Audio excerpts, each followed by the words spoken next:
Next, page number 42. Numerical. Given that three blocks are connected as shown in the figure on a horizontal frictionless table and pulled to right with a force 50 Newton. तीन block है आपस में tie किए हुए है, वो किन्ने force नाल तिना ब्लॉक नूं पुल कर रहे हैं 50 न्यूटन। तिना ब्लॉक का मास गिवन है M1 M2 M3। आपां की कैलकुलेट करनी है tension in the string T1 and T2। तो इन सेम वे बस इक्वेशनां बनाउणियां इहदे विच भी। तो टोटल फोर्स आप 50 न्यूटन एक्ट कर रहे हैं। फोर्स का फार्मूला होंदा मास इंटू एक्सलेशन। पहला फोर्स देखो, फोर्स 50 न्यूटन है, ये किहदे इक्वल होऊगा टोटल मास, क्योंकि तिना ब्लॉक नूं खिंच रहे हैं आप इन्ने फोर्स नाल 50 न्यूटन। फोर्स का फार्मूला मास इंटू एक्सलेशन, मास तिना ब्लॉक्स का ऐड करता, एक्सलेशन इत्थों एक्सलेशन कढ़ ली फर्स्टली आप 5/3 मीटर पर सैकेंड स्क्वेयर। ठीक है, नाउ आप T1 T2 कैलकुलेट करनी है। एक इक्वेशन इन्होंने दोनों ब्लॉक्स तो बना लो, एक इन्होंने दोनों ब्लॉक्स तो, बिकॉज इत्थे टेंशन अज्यूम की आप T2, इत्थे टेंशन अज्यूम की है T1। M3 ते किहड़े फोर्स लगणगे 50 न्यूटन इधर नूं लग रहे, इधर नूं उहदी की लग गई टेंशन। M2 ते किहड़े फोर्स लग रहे हैं, इधर नूं टेंशन T2, इधर नूं टेंशन T1। M1 ते किहड़ा फोर्स लग रहा है, एक ही फोर्स लग रहा है T1, इनू अपोज कोई नहीं कर रहा है। सो दो इक्वेशनां बना लो। पहला आप बनावांगे ब्लॉक M2 एंड M3। देखो इधर नूं फोर्स लग रहा है, ब्लॉक इधर नूं मूव करनगे, सो नैचुरली F वड्डा होगा किहदे तो T2 तो। F is 50 newton, 50 minus T2 is equal to mass into acceleration. M3 का मास कितना अपने को given in the statement 15 kg and total acceleration कितनी लग रही है अपने को 5/3। तो इतों टेंशन निकले T2 25 न्यूटन। ठीक है, पहली इक्वेशन हो गई। हुण एक इक्वेशन इतों बना लो,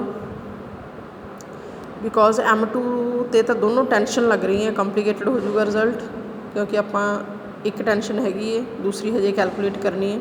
सो इतों इक्वेशन बना लो M1 तो की लग रही है, कल्ली टेंशन ही लग रही है। T1 अपोज उन्होंने कोई नहीं कर रहा, so T1 is equal to force mass into acceleration. जे तो उन्होंने कोई अपोज कर रहा होंदा फोर्स, फिर तो T1 माइनस कुछ लिख देना सी, बट अपोज कर ही नहीं रहा कोई। So T1 is equal to M1A mass into acceleration. Mass ए हो गया, एक्सलेशन ए हो गया। T1 टेंशन का आंसर आ गया 8.33 न्यूटन।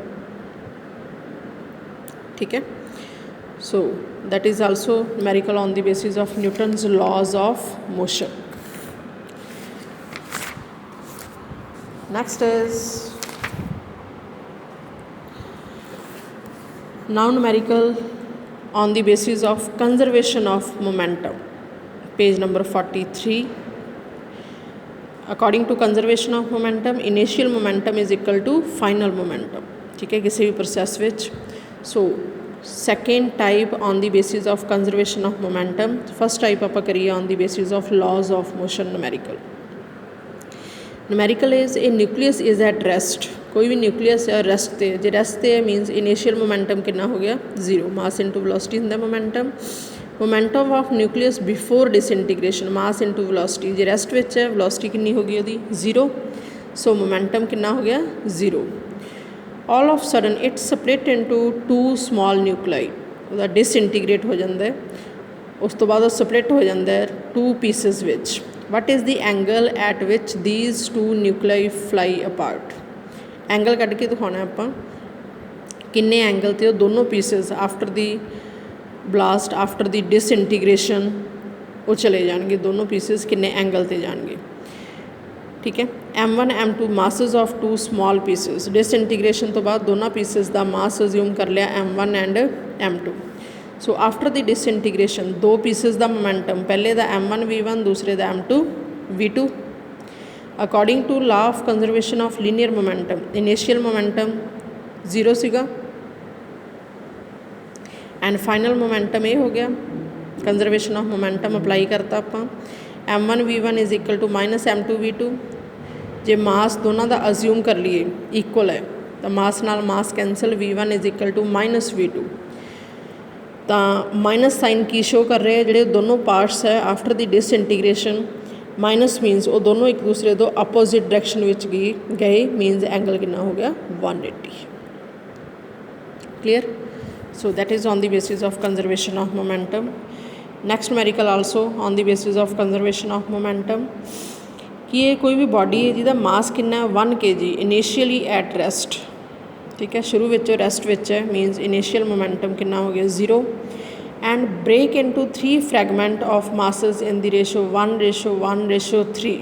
उस तो बाद ब्रेक हो जाते हैं 3 पार्ट्स विच एक्सप्लोड हो जाता है, ठीक है। तो वो जोड़े मास है 3 पार्ट्स विच डिवाइड होए उन्हों का ratio 1:1:3। 2 pieces of equal mass fly off perpendicular to each other with a speed 30 meter per second. What is the velocity of heavier fragment? तो देखो सब तो पहला 3 पार्ट्स विच वो बॉडी है जी 3 फ्रैगमेंट बन गए वो आफ्टर दी एक्सप्लोड। तो तिना का मास फस्ट फ्रैगमेंट का मास अज्यूम किया आप m1, second is m2, third is m3। m1 + m2 + m3 total is 1 kg। Clear. So ratio given as 1:1:3। So m1:m2:m3 1:1:3 given as. तो 1 kg देखो किमें डिवाइड होगा 3 पार्ट्स विच। First 2 masses 2 fragment of same mass आप total 3 fragment का मास add करके total कितना बनना चाहिए 1 kg। फस्ट 2 फ्रैगमेंट का मास की अपने को सेम कितना लिखांगे आप 0.2 kg 0.2 kg 0.2 कितना हो गया 0.4 एंड तीसरे फ्रैगमेंट का मास की है 3 टाइम्स है 3 टाइम्स मीनस तीसरे फ्रैगमेंट का मास कितना होना चाहिए 0.6 kg। तो 0.2 0.2 0.6 टोटल कितना बन गया अपने को 1 kg। ठीक है। उन्होंने क्या है फस्ट 2 फ्रैगमेंट का मास सेम है m1 m2 is equal to 0.2 kg m3 is equal to 0.6 kg। So first 2 fragment की वेलोसिटी सेम है 30 मीटर पर सैकेंड। तीसरे की आप की करनी है calculate. So according to law of conservation of linear momentum देखो डायग्राम ये फस्ट फ्रैगमेंट है दैट इज़ सेकेंड पार्ट। ये दोनों किन्ने एंगल ते गिवन है in the numerical perpendicular to each other. Total angle is 90 degree means along x axis 45 angle here 45 angle here means ये body कि होगी प्लेन च होगी। When any body is moving in plane resolve into 2 parts it's component resolution of vector v1 along x axis v1 cos 45 degree and perpendicular v1 sin 45 degree. Similar resolve v2 component along x-axis v2 cos 45 degree and here v2 sin 45 degree. Because speed is same, mass is same, these two particles, so perpendicular component magnitude same, direction opposite, so these two component cancel each other. And third fragment mass is m3 and velocity is v3. Apply करो conservation of momentum according to law of conservation of linear momentum along x axis. पहला X axis वाल resolve करो apply करो conservation of momentum. X axis वाल total component first particle momentum m1 v1 cos 45 degree second the m2 v2 cos 45 degree is equal to third fragment m3 v3 cos 45 degree value 1/√2 v1 v2 velocity same 30 meter per second mass also same so m3 0.6 kg from this we can calculate which component velocity of heavier fragment v3 answer आ गया 14.14 meter per second। clear। no need to apply law of conservation of linear momentum along y-axis because these two components cancel each other। clear। next 27 you can try yourself similar to 26 numerical, 28 also similar, 29 also similar to this।